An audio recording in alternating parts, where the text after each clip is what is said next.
September 19th, 1961. A lonely stretch of highway in rural New Hampshire. Midnight creeping over the White Mountains. A married couple, Barney and Betty Hill, are driving home from a short vacation in Canada. They never expected anything strange. They weren't thrill seekers. They weren't dreamers. Just two ordinary people on an ordinary night. But somewhere along that quiet highway, their lives took a turn no one could fully explain.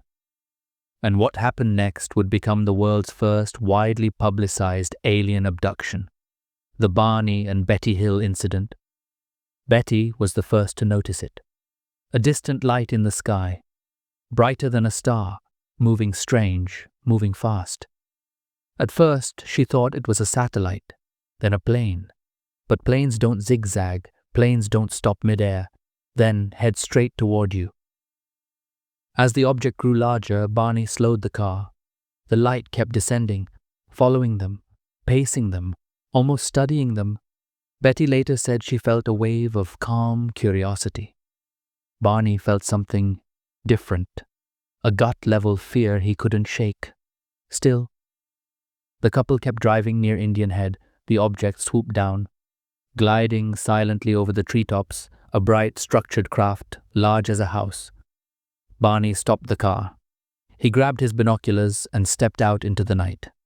Above him, a circular craft hovered, with windows.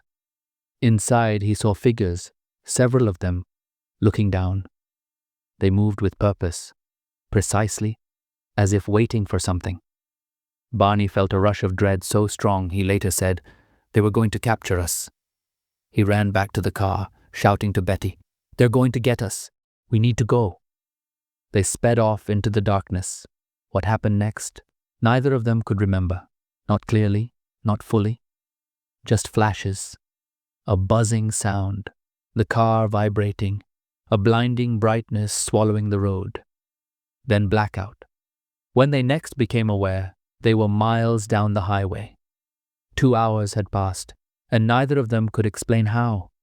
Betty's dress was torn. Barney's shoes were scuffed as though dragged across gravel. The watches they always wore had both stopped and never worked again. Something happened in those missing hours. Something neither of them wanted to accept, but their bodies told the truth. In the days that followed, Betty began having vivid dreams. Not like normal dreams, sharp as memories, impossible to shake. She saw beings escorting her down a ramp. Small humanoid figures with large eyes and smooth skin. She saw a table under a curved ceiling, needles, instruments she didn't recognize. The beings weren't cruel. They weren't kind, just clinical, calm, watching. Barney, on the other hand, tried to bury the event. But something was eating at him, a fear he couldn't explain, a memory he couldn't reach.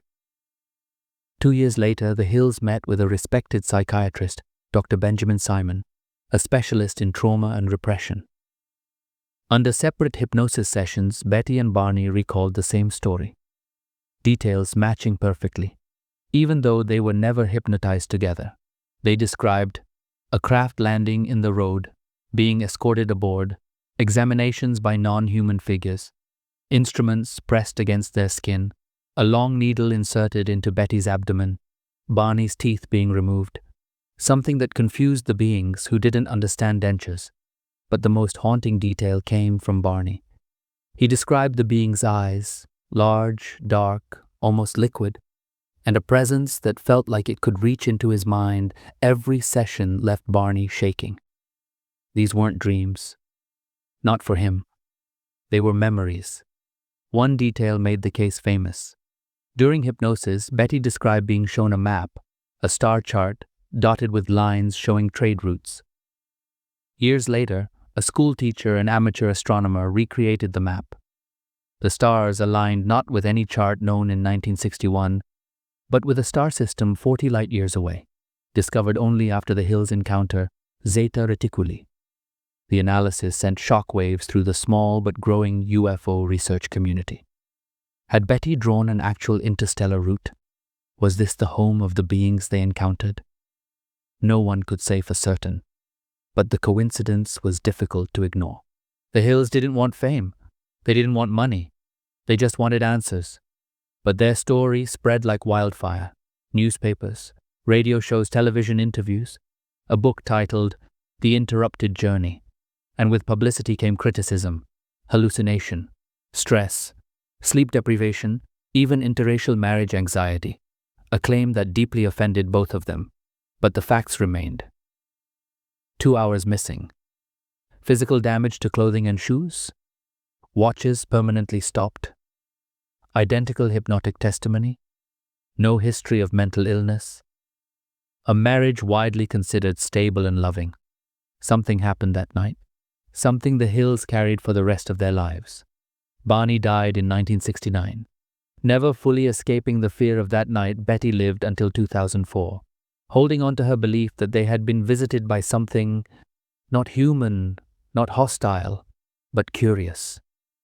The Barney and Betty Hill case became the blueprint for alien abduction stories that followed.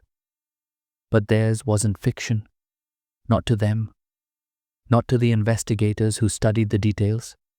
Not to the people who still drive that same dark highway and wonder what really happened in those missing hours. And if the beings truly came from the stars, have they been back? The Barney and Betty Hill abduction, the first close encounter.